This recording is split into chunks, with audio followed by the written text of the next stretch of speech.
नमस्कार दोस्तों, स्वागत है आपका अपने यूट्यूब चैनल पर। दोस्तों उम्मीद आप स्वस्थ होंगे, मस्त होंगे, अपने पढ़ाई में व्यस्त होंगे। दोस्तों आज हम लोग यूरिटेरिया पब्लिक हिस्ट्री के द्वारा पब्लिश जो सामान्य बुक जारी किया गया, इससे हम लोग जो है वस्तुनिष्ठ प्रश्न देखेंगे जो कि स्टैटिक्स है। सभी एग्जाम के लिए काफ़ी ज़्यादा इंपॉर्टेंट होने वाला है।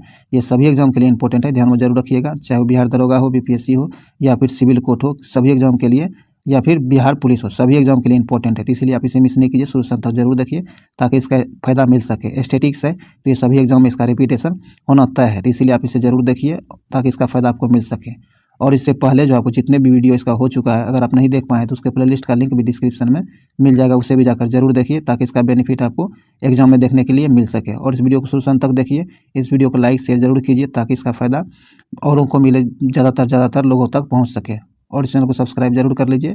तो चलिए इस वीडियो को शुरू करते हैं, ज़्यादा टाइम नहीं गंवाते हैं, इस वीडियो को शुरू करते हैं। तो आइए सेट नंबर 91 का पहला क्वेश्चन देखते हैं। कहता है मुद्रा क्या है? मुद्रा सभी परिसंपत्तियों में सबसे तरल है। कहता है मुद्रा जो है सभी परिसंपत्तियों में सबसे तरल है।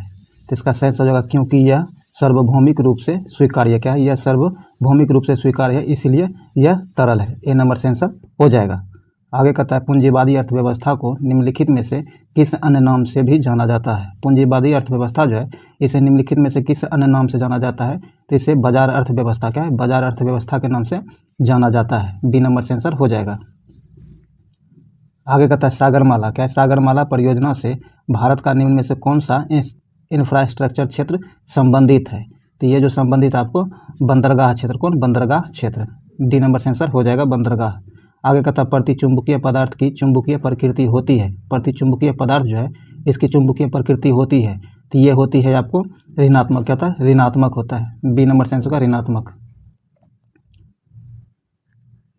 आगे कहता है निम्नलिखित में से किसका अपवर्तनांक सबसे अधिक है? निम्नलिखित में से किसका अपवर्तनांक जो है सबसे अधिक है? तो एक कार्बन डाइसल्फाइड का। किसका? कार्बन डाइसल्फाइड का अपवर्तनांक जो है सबसे अधिक है।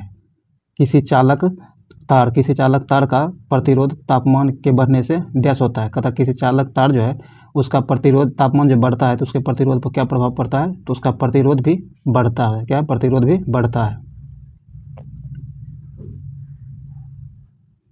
जिस तापमान पर तरल का वाष्प का दबाव ठोस के वाष्प के बराबर होता है उसे डैश कहा जाता है?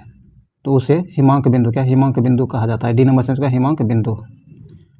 सरल आवर्त गति, क्या है? सरल आवर्त गति में एक सरल लोलक के लिए निम्नलिखित कथनों में से कौन सा सही है? तो इसके लिए कौन सा कथन सही है? तो ये कहता है कि मध्य स्थिति में गतिज ऊर्जा अधिकतम होती है। क्या था? मध्य स्थिति में जो होता है गतिज ऊर्जा अधिकतम होती है। ए नंबर से आंसर हो जाएगा।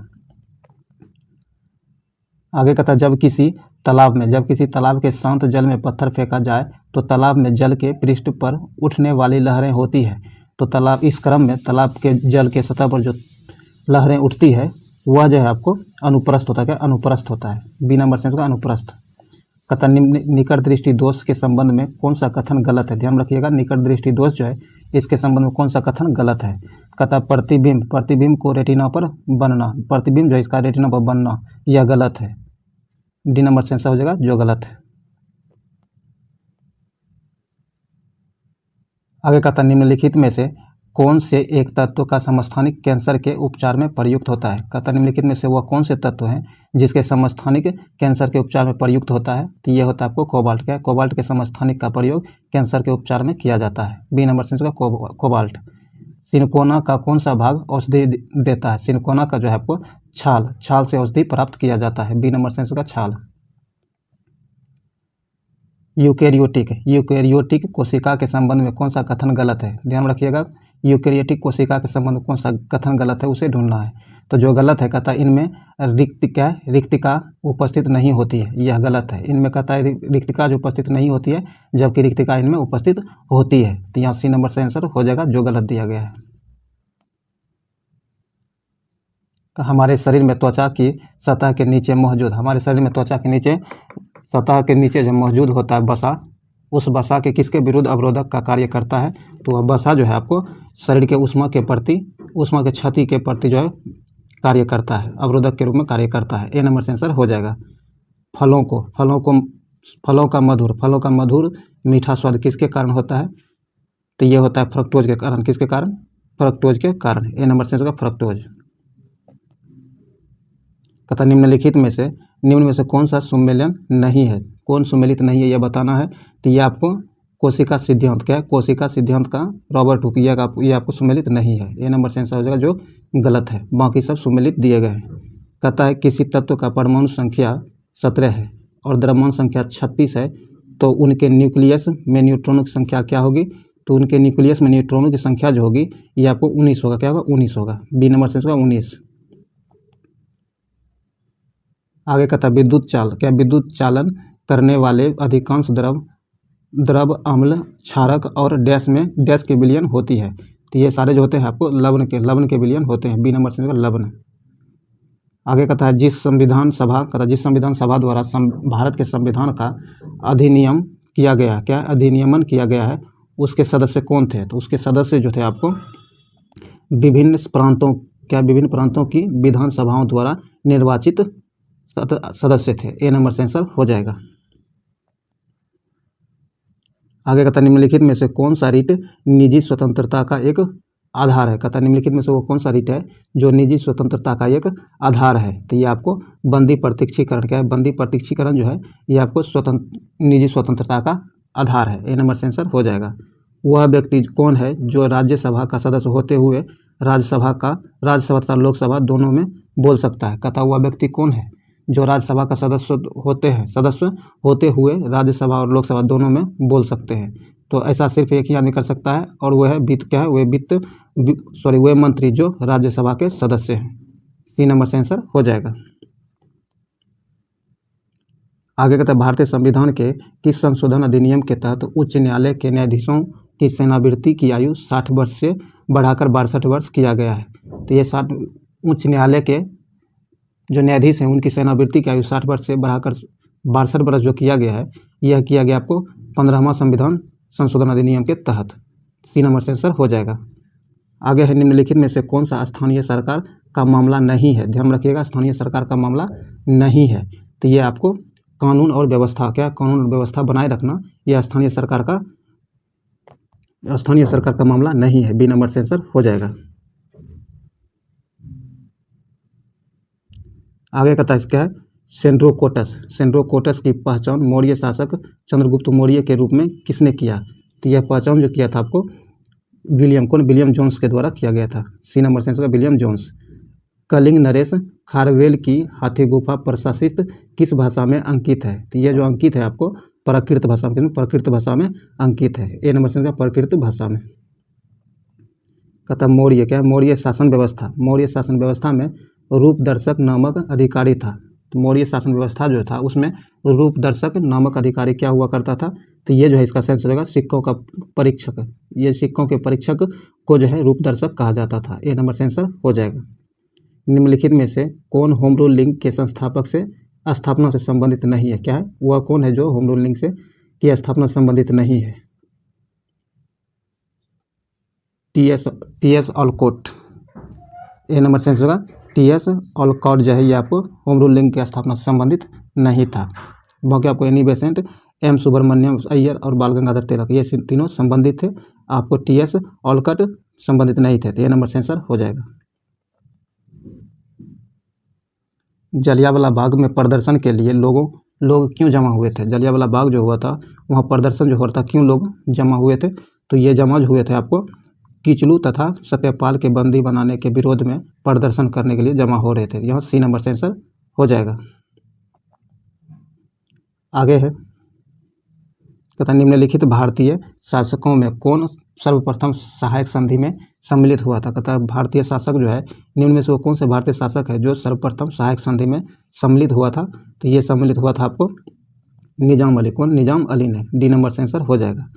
किस वैज्ञानिक ने सर्वप्रथम खोज की कि पृथ्वी जो है सूर्य के चारों ओर घूमती है। तो ये सर्वप्रथम खोजा गया था कोपरनिकस के द्वारा। किसके द्वारा, कोपरनिकस के द्वारा। सी नंबर से आंसर होगा कोपरनिकस। निम्नलिखित में से कौन सा सौरमंडल का भाग नहीं है। तो सौरमंडल का जो भाग नहीं है वह है आपको निहारिका। को निहारिका सौरमंडल का भाग नहीं है। डी नंबर से आंसर हो जाएगा। आगे का तो मौसम के बारे में अध्ययन करने वाले वैज्ञानिक को कहा जाता है। मौसम के बारे में अध्ययन करने वाले वैज्ञानिक को क्या कहा जाता है।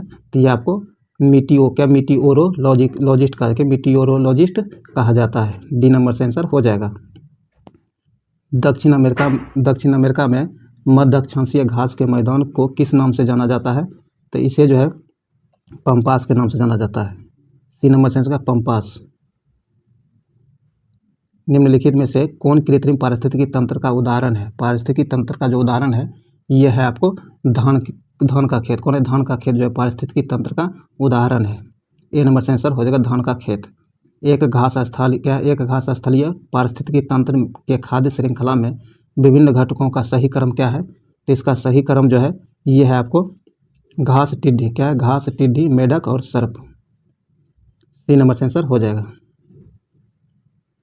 दक्षिण गंगोत्री निम्न में से कहाँ स्थित है? दक्षिण गंगोत्री जो है ये आपको अंटार्कटिका में स्थित है। अंटार्कटिका में स्थित है। ए नंबर से आंसर अंटार्कटिका। जंतर मंतर का निर्माण निम्नलिखित में से किसके द्वारा करवाया गया था? जंतर मंतर का निर्माण जो करवाया गया था यह जय सिंह के द्वारा करवाया गया था। किसके द्वारा? जय सिंह के द्वारा। भारतीय परमाणु ऊर्जा कार्यक्रम के जनक किसे माना जाता है? भारतीय परमाणु ऊर्जा कार्यक्रम के जनक जो है ये माने जाते हैं आपको एच.जे. भाभा को। किसे? डॉक्टर होमी जहांगीर भाभा को। डी नंबर से आंसर एच.जे. भाभा। चलिए आगे कहता है जैविक परीक्षकों, क्या जैविक परीक्षकों में मुख्यतः क्या पाया जाता है? तो इसमें जो पाया जाता है आपको फार्मेल्डिहाइड। बी नंबर से फार्मेल्डिहाइड। आगे है वेल्डिंग में प्रयोग होने वाली गैस है। वेल्डिंग के लिए किस गैस का प्रयोग किया जाता है? तो इसके लिए प्रयोग किया जाता है आपको ऑक्सीजन और एसिटिलीन गैस का प्रयोग किया जाता है वेल्डिंग के लिए। सी नंबर से आंसर हो जाएगा। आगे कहता है प्रकाश संश्लेषण, क्या? प्रकाश संश्लेषण वनस्पति कोशिका में स्थित डैश में होता है। कहता है प्रकाश संश्लेषण जो है वनस्पति कोशिका में स्थित डैश में होता है। तो ये होता है आपको क्लोरोप्लास्ट में। किसमें? क्लोरोप्लास्ट में। आगे कहता है किस वर्ग के पौधे को पादप वर्ग के उभयचर कहा जाता है? पादप वर्ग के उभयचर जो कहा जाता है क्या? ब्रायोफाइटा को। किसे? ब्रायोफाइटा को। बी नंबर से आंसर ब्रायोफाइटा। आगे कहता है निम्नलिखित में से किस अधिवेशन में कांग्रेस ने पहली बार भारतीय रियासतों के प्रति अपनी नीति घोषित की थी? तो ये नीति की घोषणा जो किया गया था कांग्रेस के किस अधिवेशन में? ये किया गया था नागपुर अधिवेशन। यह अधिवेशन नागपुर में हुआ था। ए नंबर से नागपुर अधिवेशन में। कहता अशोक जो है इन्होंने किस अभिलेख में दक्षिण भारत राज्यों का उल्लेख किया है? तो ये किया है आपको द्वितीय मुख्य शिलालेख में। किसमें? द्वितीय मुख्य शिलालेख में। ए नंबर से आंसर हो जाएगा। आगे कहता है गृह कर लगाने वाले दिल्ली का प्रथम सुल्तान कौन था? कहता है गृह कर लगाने वाले दिल्ली का प्रथम सुल्तान कौन था? तो ये था आपको अलाउद्दीन खिलजी। कौन? अलाउद्दीन खिलजी। बी नंबर से आंसर अलाउद्दीन खिलजी। भारत में प्रथम मकबरा जो शुद्ध इस्लामी शैली में निर्मित हुआ था वह कौन है? इसका सही आंसर हो जाएगा आपको बलबन का मकबरा। बलबन का मकबरा जो है भारत के अंदर पहला मकबरा था जो शुद्ध इस्लामी शैली में बनवाया गया था। किसका मकबरा? बलबन का मकबरा। बी नंबर से आंसर हो जाएगा। आगे कहता है मकड़ियों में उत्सर्जित उत्पाद होता है। मकड़ियों इसमें उत्सर्जित उत्पाद क्या होता है? इसका सही आंसर हो जाएगा आपको गुआनिन। क्या? गुआनिन। डी नंबर से आंसर हो जाएगा। आगे कहता है कि लाली वन्य जीव अभ्यारण्य किस राज्य में स्थित है? लाली वन्य जीव अभ्यारण्य जो है ये किस राज्य में स्थित है? तो ये आपको अरुणाचल प्रदेश राज्य में स्थित है। डी नंबर से आंसर हो जाएगा। नाइट्रोजन स्थिरीकरण करने वाला स्वतंत्र जीवी बैक्टीरिया है। नाइट्रोजन स्थिरीकरण करने वाला स्वतंत्र जीवी बैक्टीरिया कौन सा है? तो ये है आपको एजोटोबैक्टर। डी नंबर से आंसर हो जाएगा। आगे कहता है दक्षिण का नीरो किसको कहा जाता है? दक्षिण का नीरो जो कहा जाता है ये कहा जाता है महमूद गवा को। किसे? महमूद गवा को दक्षिण का नीरो कहा जाता है। ए नंबर से आंसर हो जाएगा। दोस्तों ये जो वस्तुनिष्ठ प्रश्न था स्टैटिक्स का ये समाप्त हुआ है। उम्मीद है इससे आपको बहुत ज़्यादा बेनिफिट मिला होगा। अगर आपको लगता है ये वीडियो आपके लिए यूजफुल रहा तो इसे लाइक शेयर जरूर कर दीजिए और अभी तक चैनल को सब्सक्राइब नहीं तो सब्सक्राइब करके घंटी दबा लीजिए और ऑल नोटिफिकेशन सेलेक्ट कर लीजिए ताकि आने वाली वीडियो का नोटिफिकेशन आपको आसानी से मिल सके। और प्रैक्टिस के लिए इसका PDF जरूर डाउनलोड कीजिए जो कि आपको टेलीग्राम में दे दिया गया है और टेलीग्राम का लिंक डिस्क्रिप्शन में दे दिया गया है। इससे पहले जो है 90 टेस्ट आपको करा दिया गया है। अगर अभी तक आप नहीं देख पाए हैं तो उस 90 टेस्ट का प्लेलिस्ट का लिंक डिस्क्रिप्शन में है, उसे भी जाकर जरूर देखें। अब आइए हम लोग कुछ स्मरणीय तथ्य देखते हैं जो काफ़ी ज़्यादा इंपॉर्टेंट है। कहता है जल में घुलनशील विटामिन है। जल में घुलनशील विटामिन कौन कौन से हैं? तो बी और सी जो है ये मात्र 2 विटामिन है जो जल में घुलनशील होता है। और वसा में घुलनशील विटामिन जो है आपको ADE-K, इसे आप एडेक शब्द बना करके भी याद रख सकते हैं, जो वसा में घुलनशील है। आगे कहता है 1 ग्राम वसा के पूर्ण ऑक्सीकरण से कितनी ऊर्जा मुक्त होती है? 1 किलोग्राम वसा जो है उसके पूर्ण ऑक्सीकरण से आपको 9.2 किलो कैलोरी ऊर्जा मुक्त होती है। ध्यान रखिएगा, 1 ग्राम ग्लूकोज के पूर्ण ऑक्सीकरण से कितनी ऊर्जा मुक्त होती है? तो इसमें मात्र 4.2 किलो कैलोरी ऊर्जा मुक्त होती है 1 ग्राम ग्लूकोज से। ऑक्सीशोषण की पूर्ण प्रक्रिया संपन्न होती है तो ये कोशिका द्रव में कहाँ? कोशिका द्रव में पूर्ण संपन्न होती है। आगे कहता ऑक्सीशोषण की संपूर्ण प्रक्रिया संपन्न होती है तो यह संपन्न होती है माइटोकॉन्ड्रिया में। कहाँ? माइटोकॉन्ड्रिया में। मादा जनन हार्मोन के उदाहरण है। मादा जनन हार्मोन जो है इसके उदाहरण आपको एस्ट्रोजन और प्रोजेस्टेरॉन है। कौन? प्रोजेस्टेरॉन है। ध्यान रखिएगा, ये 2 जो हार्मोन है मादा जनन के लिए उदाहरण है। आगे कहता है नर जनन। क्या? नर जनन हार्मोन के उदाहरण है तो आपको एंड्रोजन और टेस्टोस्टेरोन, ये दोनों इसके उदाहरण है। सबसे छोटी एक कोशिकीय शैवाल है। सबसे छोटी एक कोशिकीय शैवाल जो है ये आपको एसिटा, क्या? एसिटा बुलेरिया है। सबसे बड़ी एक कोशिकीय शैवाल मैक्रोसिस्टम, क्या? मैक्रोसिस्ट्स होता है। ये दोनों आप जरूर ध्यान रखिएगा, बहुत बार एग्जाम में पूछा गया और पूछने की संभावना भी है। कहता है सबसे छोटा गुणसूत्र पाया जाता है तो शैवाल में। किसमें? सबसे छोटा गुणसूत्र जो पाया जाता है ये आपको शैवाल में पाया जाता है। नीलहरित शैवाल के नाम से जाना जाता है। नीलहरित शैवाल के नाम से साइनोबैक्टीरिया को जाना जाता है। किसे? साइनोबैक्टीरिया को। कहता बर्फ पर उगने वाले शैवाल को कहा जाता है। बर्फ पर उगने वाले शैवाल को क्रायोफाइटिक शैवाल कहा जाता है। पुष्प का नरजनन भाग कहलाता है। पुष्प का नरजनन भाग जो है पुष्पंग का, क्या? पुमंग कहलाता है। और पुष्प का मादा जनन भाग जो है जायांग कहलाता है। पौधे का जनन अंग पुष्प होता है। क्या होता है? पौधे का जनन अंग पुष्प होता है। आगे कहता है चट्टानों पर उगने वाले पौधे को कहा जाता है। जो पौधे चट्टान पर उगते हैं उससे लिथोफाइट्स कहा जाता है। बालू पर उगने वाले पौधे को सेमोफाइट्स कहा जाता है। क्या? सेमोफाइट्स कहा जाता है। और जो पौधे रेगिस्तान में उगते हैं उसे एरिमोफाइट्स, क्या? एरिमोफाइट्स। दलदल में उगने वाले पौधे को क्या कहा जाता है? दलदल में उगने वाले पौधे को हिलोफाइट्स, क्या? हिलोफाइट्स कहा जाता है। और जो अम्लीय मृदा में उगने वाले पौधे हैं उसे आपको ऑक्जिलोफाइट्स, क्या? ऑक्जिलोफाइट्स कहा जाता है। तो इससे जो आप 1 से 2 बार करके रिवीजन कर लीजिएगा ताकि एक भी क्वेश्चन आपसे मिस ना हो। स्टैटिक्स है तो यहाँ से क्वेश्चन पूछा जाएगा ही जब भी एग्जाम होगा। भले सब नहीं पूछा जाएगा लेकिन इन्हीं में से क्वेश्चन पूछा जाएगा। स्टैटिक्स क्वेश्चन इसी से लिया जाएगा, तो आप इसे ध्यान में रखिएगा। और इस पूरा सीरीज को जरूर देखिए। प्ले लिस्ट का लिंक आपको डिस्क्रिप्शन में दे दिया गया है, उसे जाकर जरूर देखिए। और इस चैनल को सब्सक्राइब जरूर कर लीजिए, घंटी दबा लीजिए, ऑल नोटिफिकेशन सेलेक्ट कर लीजिएगा ताकि जब भी वीडियो अपलोड किया जाए तो उसका नोटिफिकेशन सबसे पहले आप तक पहुँच सके। तो चलिए इस वीडियो को यहीं समाप्त करते हैं, फिर मिलते हैं अगले वीडियो में। तब तक के लिए जय हिंद।